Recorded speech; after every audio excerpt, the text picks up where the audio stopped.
Good morning, all. Welcome back to the Commodity Weekly Update with me, Ravindra Rao from Kotak Securities Commodity Desk. Well, what a start to the week. A sell-off across global markets with gold futures dropping by nearly 3% and silver more than 10%, mainly due to a flight to dollar and rising global risks. This included renewed COVID-19 lockdown measures in Europe as well as uncertainty over fresh round of stimulus from government. But this has triggered the sell-off. Bullion prices yesterday slumped to the lowest in 2 months. Instead of gold, the dollar is making strides higher, which is further pressuring the commodity markets. But continuing rise in virus cases may increase gold safe haven appeal along with the dollar. So there is a chance that both might move together.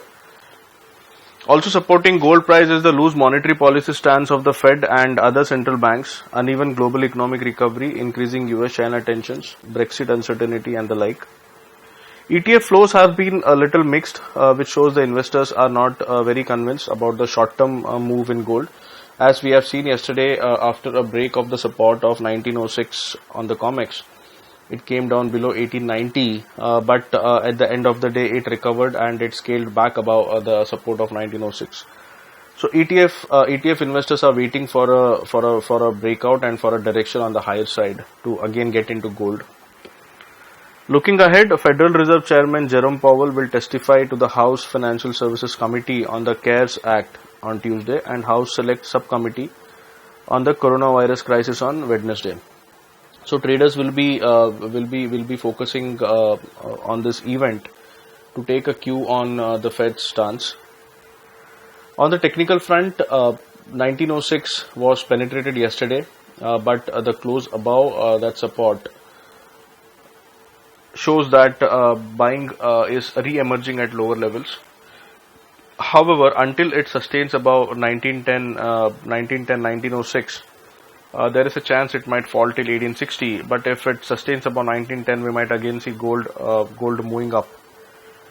But even if it falls to $1860, we expect buying might re-emerge because of the uncertainty that is on in the global market.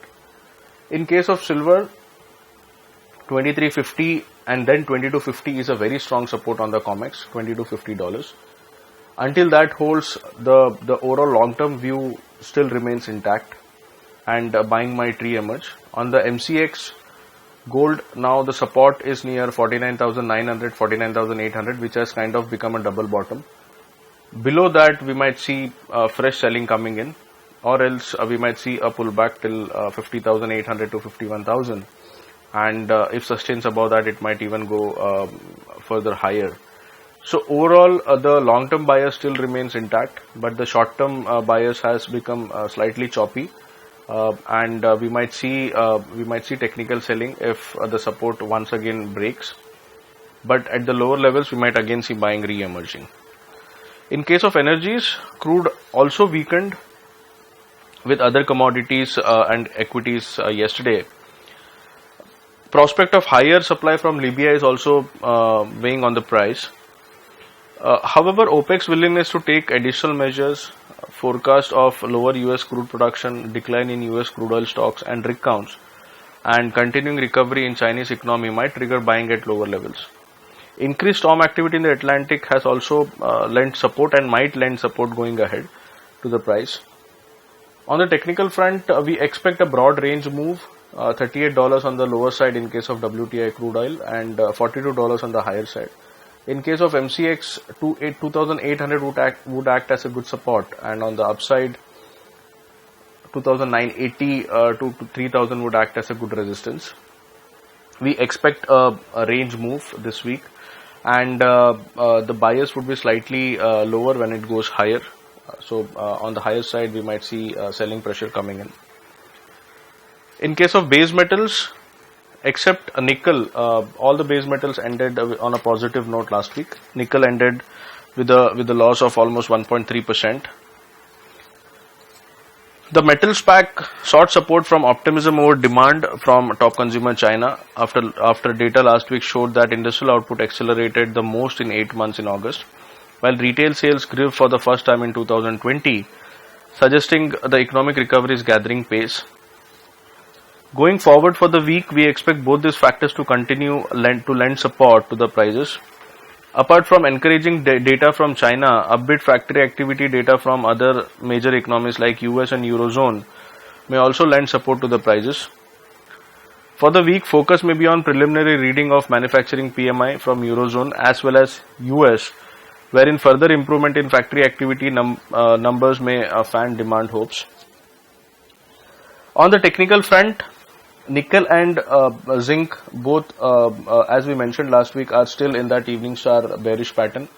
Although zinc saw some upside in the last week, nickel continued to fall, and it came below the initial level of 14,660, which was the initial target as per the evening star.